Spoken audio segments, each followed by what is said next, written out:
Heads up. Hello everyone, Dan 14th Prime here. I want to drop a heads up video today.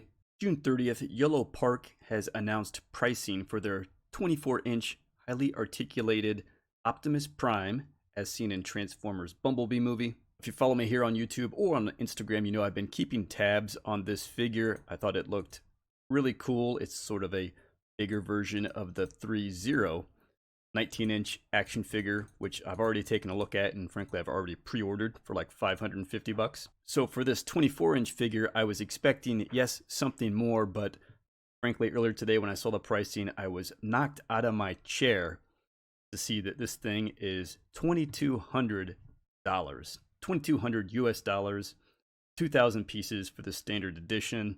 You do get a $200 rebate, so let's just call it $2,000 for the standard edition. I will say for a 24-inch action figure, that price tag just blew me away because I thought for sure this guy would be setting the ceiling at least. And this is the Prime 1 Transformers Bumblebee Optimus Prime statue.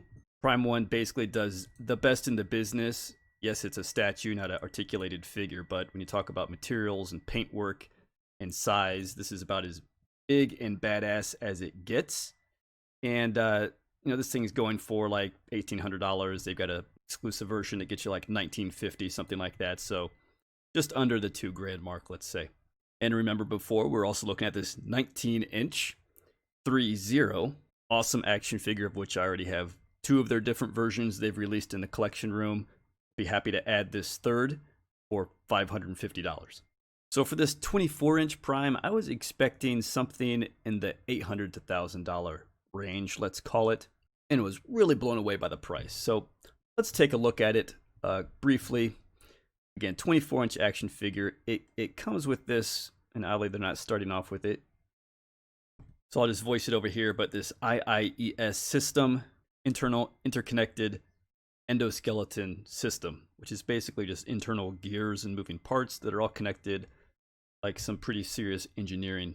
So it sounds cool, but frankly kind of gimmicky. But to take advantage of that, in the deluxe version, you do get like a transparent suit. The deluxe version, I believe, just to point that out here, $2,600, again, the $200 rebate, so call it $2,400 for the deluxe version. That do get you this transparent skin, which can go over, go over the top, if you will. You can take off all the parts, put on the transparent skin, and see the IIES in action. For me, I was like, fine, whatever. It's very gimmicky. Straight away because of that, I knew I wasn't really interested in the deluxe. But either way, clearly this IIES system is just driving a lot of complexity and a lot of cost in the figure, because there's no other reason why it should be costing this much. Here you can see they've got their printed prototype here, and as you see, they've shown some painted versions. It looks nice, and even the paint was very nice. The hologram there, which is the bonus. If you order in like the first month or so, you'll get that, as well as the $200 rebate. They go through here, and again, I'm just on the Yolopark site, so jump out and check it out for yourself. All the types of articulation that they, claim, both traditional points and IIES points, which is how this thing adds up to like 300 and some odd points of articulation. Again, for me, it's like, a gimmicky thing. Like, I don't really care as a collector. You're going to have it on the shelf. Yes, it's nice to be able to pose it, but the articulation you get in the 3-0 figure is plenty good, for example.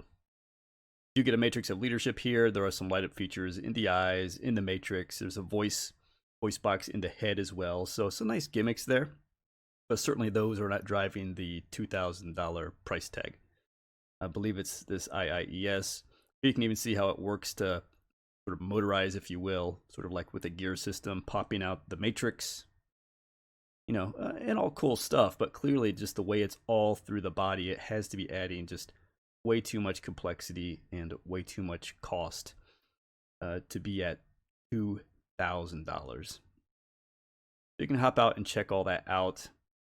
It was beautiful. I mean, I was really thinking I was going to get both these in hand and take a look at them and compare them, and was preparing myself for even that kind of $1,000 type price, because it is sizable, 24 inches, and I could appreciate some of the complexity with IIES that was going to be built in, but I just did not imagine the price markup they were going to need to do to accommodate all that. This is also in the deluxe, a base, pretty cool. Again, gimmicky I'm sure much less complex, but can kind of fold up here and open up here. You know, and it looks nice. Probably, you know, kind of inspired by a lot of what we see with Prime 1 bases, quite frankly. So it looks very cool, but unfortunately only available in the Deluxe, which also includes that, again, clear skin. Again, they love their IIES. They're going through here on all the hand articulation. I mean, it looks nice the way you can spread the fingers and all that, like a real hand almost. Pretty sleek and definitely amazingly engineered. But how much value do you get from that as a collector? How much are you willing to pay for that? I think that's where it really sort of falls off for me. You even see it through the legs and the feet as well. And even the blaster has got some articulatable moving pieces. Look at the freaking size of that thing. There's a person, right, sort of holding that there. That is a big, big gun. But for me, you know, I'm tapping out at $2,000 for the standard and $2,400 for the deluxe. If I wanted to spend that kind of money, I would come back here to Prime 1 and pick up this big bad boy statue. I think 32 inches all in on this statue, but they're of course recognizing he's on a bit of a lift here in terms of the base. And I will be sticking with my 3-0 19-inch action figure. Again, very happy with their products. It'll fit in with the current collection of the two I've already got. And as I've said in the past, even with the bit of a price increase they took on this one, still I think some of the best value you can get with these figures here in any high-end collectible game. There you have it, guys. Just a quick one. Just wanted to close the loop on the Yolopark Optimus Prime. Unfortunately, at that price, I won't be getting it. I didn't mention 500 of the deluxe versions, 2,000 of the standard versions, which again at that price is probably even more than Prime 1 will make in terms of its statue, so a larger edition size even. I'm sure someone out there will pick it up, and I'll be looking forward to seeing a review on it. You know, maybe we can check it out on some of the conventions and get a better sense for this thing. But right now, can't say the price really makes any sense to me, and basically it falls in third in line, really, if I was looking at a Transformers Bumblebee high-end collectible, behind Prime 1 Studios statue, behind 3-0 19-inch action figure, really because each of those two fits a consumer need and a sort of a price-value equation really well for their respective types of collectors. And this one kind of falls in the middle, straddling something in between, but at still the highest price of them all, which just doesn't really work for me. All right, guys, thanks for checking in on this heads up video. Let me know your thoughts on the Yolopark 24-inch Optimus Prime below. What do you think of the price? Were you as surprised as me? Also below, links to my Instagram, my various affiliate links, eBay, Amazon, Sideshow. Any shopping to those links just supports the channel, no cost to you. I do very much appreciate that. All right, guys, I'll see you next time.